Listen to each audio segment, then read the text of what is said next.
अस्सलामुअलैकुम students and mother's, कैसे हैं आप सब लोग। आज हम दूसरी वीडियो के साथ आए हैं। यह है पास्ट कंटिन्यूस टेंस। आप लोगों ने प्रेजेंट पढ़ लिया है, पूरा पास्ट इंडेफिनिट भी हमने पढ़ लिया है। अब पास्ट कंटिन्यूस की तरफ आते हैं। ये बिल्कुल वैसे ही है जैसे हमने प्रेजेंट कंटिन्यूस टेंस पढ़ा था। प्रेजेंट कंटिन्यूस टेंस की हमारे पास निशानी थी जो भी काम प्रेजेंट में हो रहा है, मतलब कंटिन्यू है प्रेजेंट में।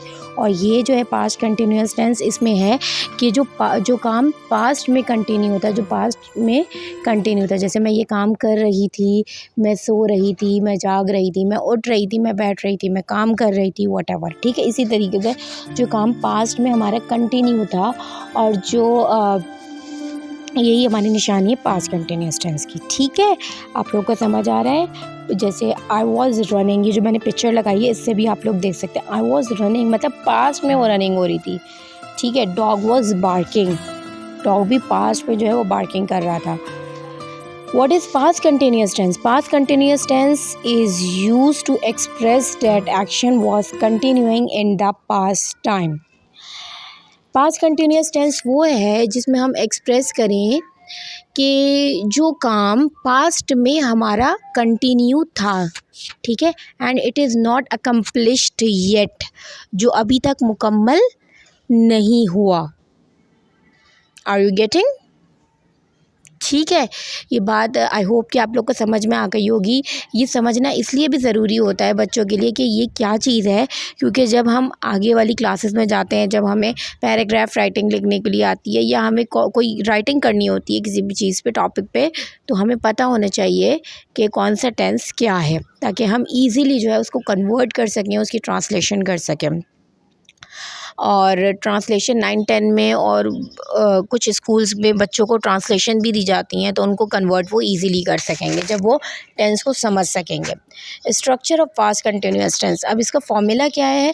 अफर्मेटिव का फॉर्मूला है सब्जेक्ट प्लस वॉज वर। इसमें हमारा जो हेल्पिंग वर्ब लगता है वो है वॉज वर। ठीक है, और वॉज कहाँ यूज़ होता है, वर कहाँ यूज़ होता है, मैं आपको डिटेल में बताऊँगी। और ING फॉर्म तो हमारी हर कंटिन्यूअस फॉर्म में आती है। जो भी कंटिन्यूअस फॉर्म होगी उसमें जो है ING फॉर्म ज़रूर आएगी, और ऑब्जेक्ट आपका आ सकता है आगे, ज़रूर आ सकता है, ऑप्शनल है। ठीक है, she was cooking all morning. ठीक है, अब all morning is not a object. ठीक है, तो शी वॉज कुकिंग।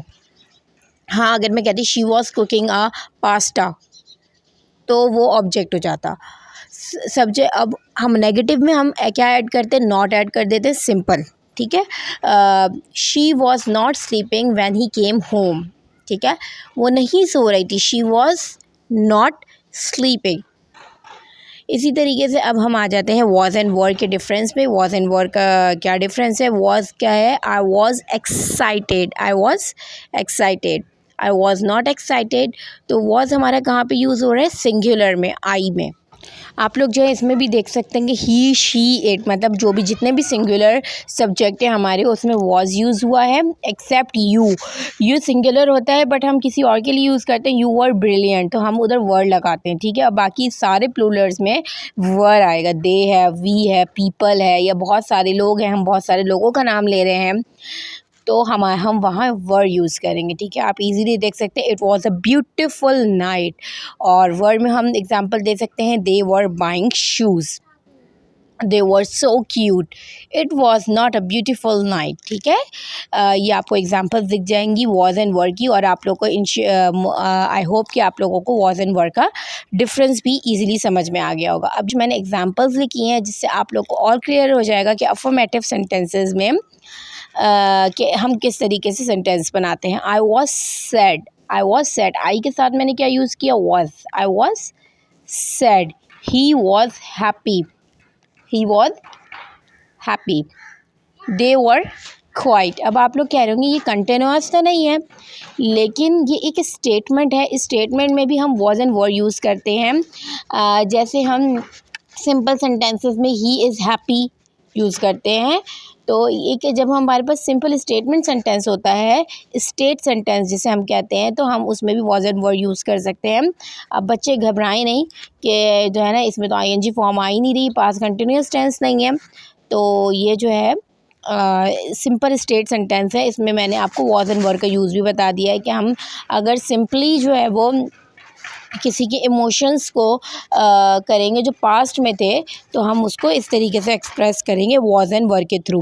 इसी का नेगेटिव अगर हम देखेंगे तो हम सिंपल नॉट लगा देंगे। I was not sad, he was not happy, they were not quite. ठीक है, और इसी तरीके से हम आगे जाएंगे तो हम देखेंगे नेगेटिव सेंटेंसेस की तरफ। Interrogative sentence. इंटेरोगेटिव सेंटेंसेस आप लोग को पता है कौन से होते हैं, क्वेश्चन वाले, जिसमें हम सवालिया जुमले कहते हैं हम। ठीक है, सवालिया जुमले। सवालिया जुमले में एक आप लोग को पता होना चाहिए कि उधर हेल्पिंग वर्ब क्वेश्चन मार्क ज़रूर लगता है। ठीक है, क्वेश्चन मार्क नहीं लगाएंगे आप लोग का हाफ मार्क्स डिडक्ट हो जाएगा। ठीक है, और इंटेरोगेटिव सेंटेंसेस का रूल भी आपको पता है कि हेल्पिंग वर्ब फर्स्ट में चला जाता है। ठीक है, was I sad, was he happy. ठीक है, इस तरीके यही जुमले अगर हम इसको कन्वर्ट करेंगे तो वो इस तरीके से हो जाएंगे, वर दे क्वाइट। ठीक है, आई थिंक आप लोगों को सब समझ में आ रहा होगा इजीली, और आप लोग इसको अब प्रैक्टिस भी करेंगे और अच्छी तरीके से, और मुझे बताएंगे भी कमेंट सेक्शन में कि आप लोग और क्या क्या समझना चाह रहे हैं, क्या क्या नहीं समझना चाह रहे, और आप लोगों को टेंसेस किस हद तक समझ में आ रहे हैं। ठीक है, अब मैंने आप लोग को डिटेल से सारी एक एक चीज़ बता दी है, नेगेटिव सेंटेंसेस, अफर्मेटिव सेंटेंसेस और इसके इंटरोगेटिव सेंटेंसेस, सवालिया जुमले। ठीक है, पास्ट कंटिन्यूअस टेंस जो है इसी तरीके से हमारा फ्यूचर कंटिन्यूअस टेंस भी होता है। फ्यूचर थोड़ा सा डिफरेंस होता है, डिफरेंट तो खैर नहीं होता, लेकिन इजी होता है, क्योंकि उसमें जो है वो हमारी जो है वो वर्ब की फॉर्म जो है वो चेंज नहीं होती फ्यूचर इंडेफिनिट में। ठीक है, तो इंशाल्लाह अब हम जो है ना वो पास्ट परफेक्ट पढ़ेंगे इंशाल्लाह, उसके बाद फ्यूचर की तरफ आएंगे। और आप लोग क्या क्या समझना चाह रहे हो मुझे ज़रूर बताइएगा कमेंट सेक्शन में। मेरे चैनल को सब्सक्राइब कर दें, लाइक कर दें, शेयर कर दें अपने फ्रेंड्स में, और इसको स्प्रेड कर दें। इससे मुझे ये पता चलेगा कि आप लोगों को कितना समझ में आ रहा है और आप लोग क्या क्या समझना चाह रहे हैं। जज़ाकल्लाह, अपना बहुत ख्याल रखिएगा। और समर वेकेशंस करीब हैं, समर वेकेशंस आने वाली हैं, और आप लोग मुझे ज़रूर बताइएगा कि समर वेकेशंस में आप लोग क्या क्या पढ़ना चाहेंगे, क्या क्या पढ़ेंगे।